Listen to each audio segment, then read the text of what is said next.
mkubwa ni mto wa Katuma. Sasa hivi unaendelea kupungua, sio kama ilivyokuwa miaka ya nyuma. Speaking about Katuma River, it started on the Katuma village, 65 km from Panda town. Upstream river and downstream the river, there are different users. There are people who live there and they do cultivate rice and other crops, and also they do grazing. Well, it flows its water downstream to Katavi National Park.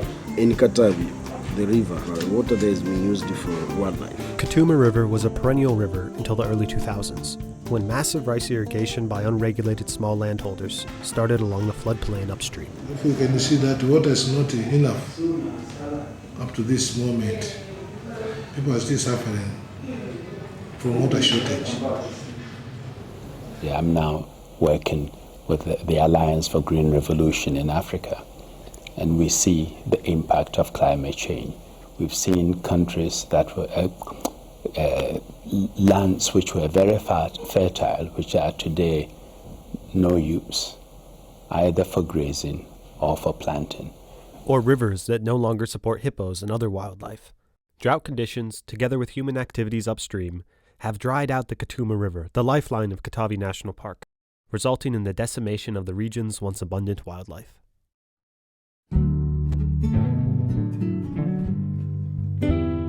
For Tanzania, a country dreaming of a developed future, improving water access and management of this precious resource are two of the most important factors in realizing this dream. I had arrived in one of the world's poorest countries 3 months earlier to study wildlife conservation and political ecology. But it didn't take me long to realize that everything I learned and experienced boiled down to one word: water. In Tanzania, water is much more than a basic human need.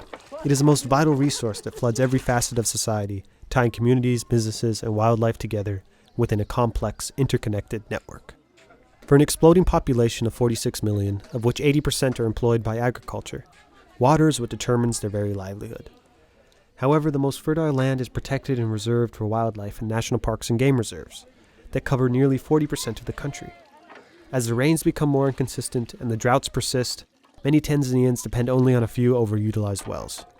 They are often forced to walk for at least 2 hours every day to collect water from sources that are contaminated.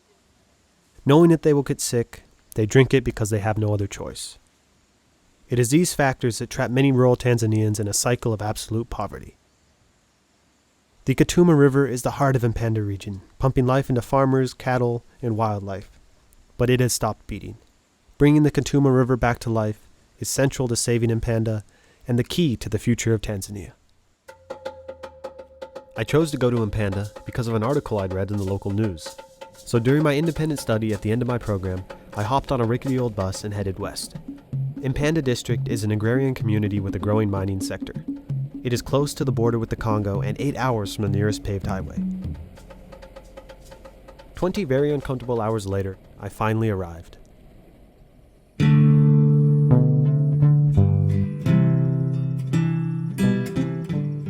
My first destination in Mpanda district was Katuma village, a small farming community located at the source of the Katuma River in the Mpanda Mwesi Mountains. There is only one pump for the entire village of over 2,000 people. However, with no money to replace broken parts, it has been out of commission for years.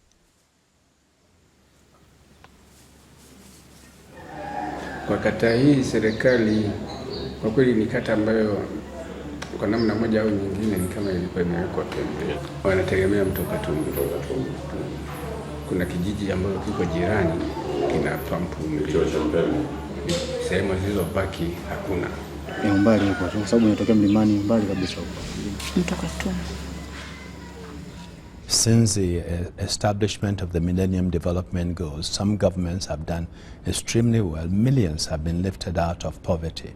And in fact, the governments that have done well are the ones who factored it into their development plans. In fact, Tanzania closely integrated the Millennium Development Goals into their development vision for 2025. Included was a new national water policy. The goal was to decrease poverty by improving water access and irrigation. The new policy shifted the responsibility of water services to local governments and emphasized community participation in rural areas. Implementing decentralization was inspired by Agenda 21 from the United Nations Earth Summit in 1992. But has water access in rural Mpanda district improved since this new policy was implemented over a decade ago? unazidi kupungua kulingana na watu, unazidi kuongezeka. Hali ya hewa imeshuka na unyeshaji mvua. Na wanalima kwenye vyanzo vya mto wakati mwingine. Uharibifu ambao upo kwa sababu nimesema kwamba maeneo mengine yameshashikwa na watu. Kwa hiyo watu wanahama kiholela kwa kufuata kwamba labda niende sehemu fulani. Kwa hiyo wanapoenda kule wanafyeka miti ambayo ilikuwa inahifadhi miti maji. Kwa hiyo hata sehemu ambazo zilikuwa zinatoa maji vizuri imekauka. Therefore, the villagers spend many hours each day fetching water from the river, valuable time that could be spent farming or going to school. Maji yanawapo mbali mpaka ufike kule, utumie muda mrefu sana. Asubuhi watu wanafuatilia maji badala ya kwenda kwenye mashamba. Alafu kutoka huko uende shamba na kumechoka na kuwezekana kwenda shamba sababu na kumechoka. Mapato yao mengi yanatokana na kilimo. Sasa anapokuwa hawajibiki vizuri shambani, mapato yanapatikana kidogo, anakabiliwa na njaa, anakabiliwa na hata namna ya kuhudumia familia.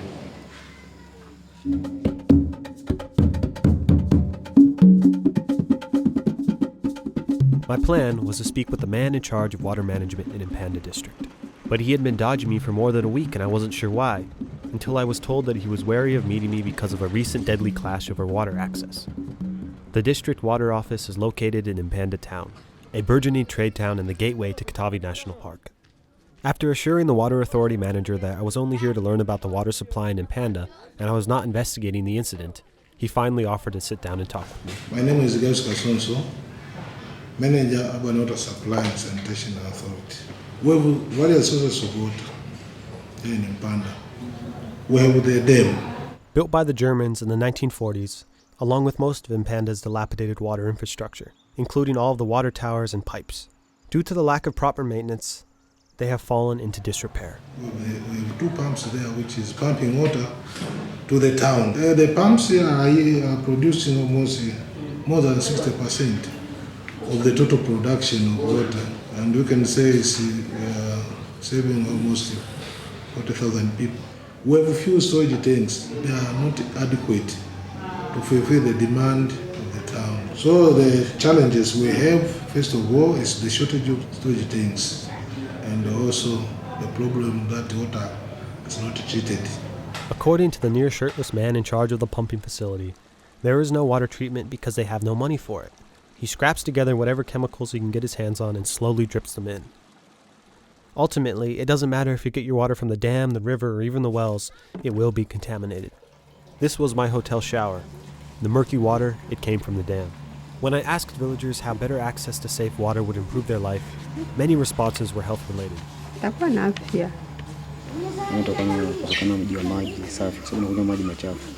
Baada ya kufikiria maji, tufikirie mambo mengine zaidi. Maji magonjwa mengi tu, kuharisha, kichocho, na maji mengine yanaambukiza paka upele. Each year, 1.8 million children die from diseases spread through water. Health is an important link between water and poverty because it is not just the body that pays the price. Medical treatment costs money, as does lost time.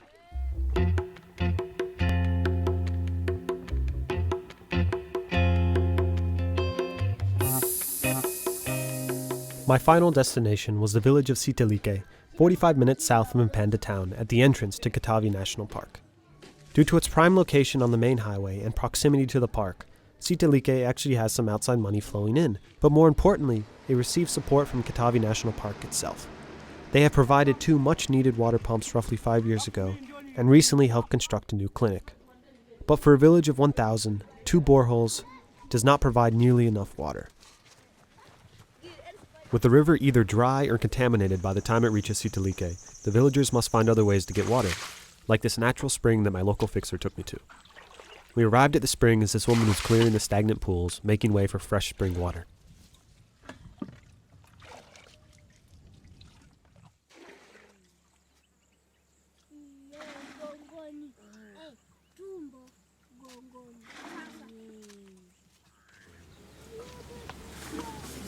Kuna tofauti.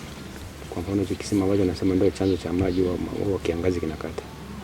Bomba nazo vile vile huwa zipo kwa muda, lakini baada ya kuharibika huwa zinakaa kwa muda mrefu kidogo mpaka tutakapokuwa tunapata space za kutengenezea visima.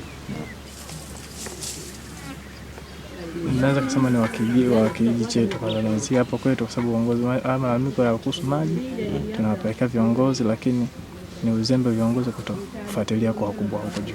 Unakuta ndani ya mikutano, unaweza kaitisha mikutano hapa na ndani ya wananchi wakatoa malalamiko kwa ajili ya usaidizi wa maji, tupate maji, lakini unakuta viongozi malalamiko mengi wanapewa, lakini hakuna linalotimizwa.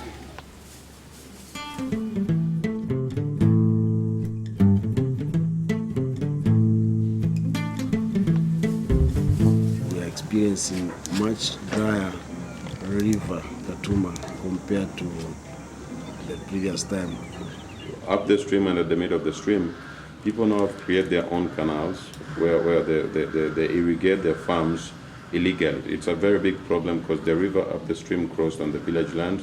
There's no way you're going to evict people easily. There's no way you're going to stop people to cultivate. If you tell them to stop irrigating their farms, you're going to tell them to stop producing, and as a result, they'll end up getting nothing. Karibia na kingo za mto na kweli tusifike miti kwenye vyanzo vya mito na kweli tufike.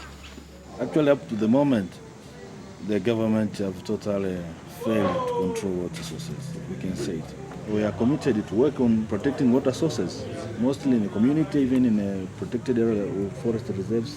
Of course, we have obstacles faced by these politicians, and they are the ones who create a lot of problems and conflicts in our society. For the present, they want to see their voters, they're working, you see, but they never foresee what will happen. And they are trying to face this challenge by taking care of these water sources with the watchmen here, to look day after day if people are entering the water sources. Lakini watu wanang'ang'ania, hakuna jeshi humu. Mgambo ambao wapo wakienda labda wafanya operation kuwaondoa, wanapigwa. Hayo inahitaji kwa mfano kama maaskari ambao wanaweza kufanya operation, wale watu wakatolewa na vyanzo vya maji vikaendelea kuwa salama.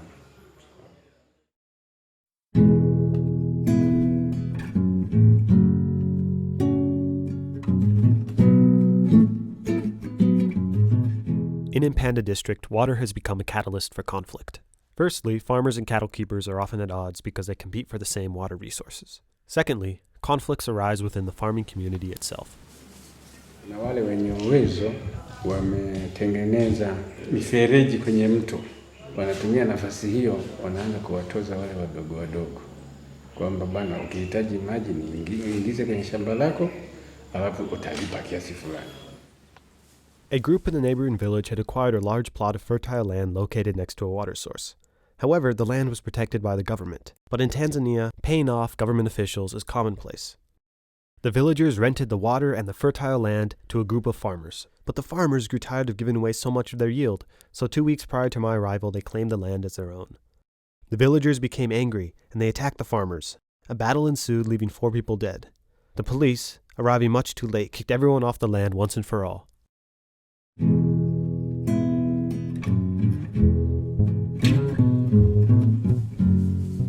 We've been experiencing extreme drought whereby wildlife have been suffering, livestock are suffering. One of the animal species which will directly see the impact is hippos, because they are water dependent. In the dry season, because the river has already dried and some few pools are left with water, you find the hippos concentrating in small water pools where they can get water. And as a starting point right now, we have established a permanent tap that during dry season, we allow the water to flow to the hippo pool. Though we know it's not enough, but at least it serves a purpose, and right now the group keep on decreasing. It's an early warning that we're going to lose that population, but yet again, it's the key attraction to Katavi National Park. If you should let it go, that means we're going to lose a lot of tourists. There is much effort needed to save the river so as to save the park and to save the region.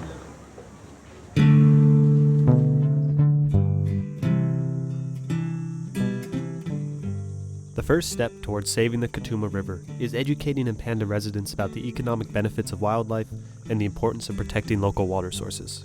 Secondly, Tanzania must translate the lofty goals set by the new water policy into action on the ground by introducing region-wide irrigation schemes and replacing the dependence on international donors with a long-term, comprehensive, and community-driven solution. Will protecting the dwindling wildlife trump the immense human need for improved water access, relegating a large segment of rural Tanzanian society to a life of poverty? Or will the Tanzanian people's growing thirst leave the wildlife with only dry riverbeds?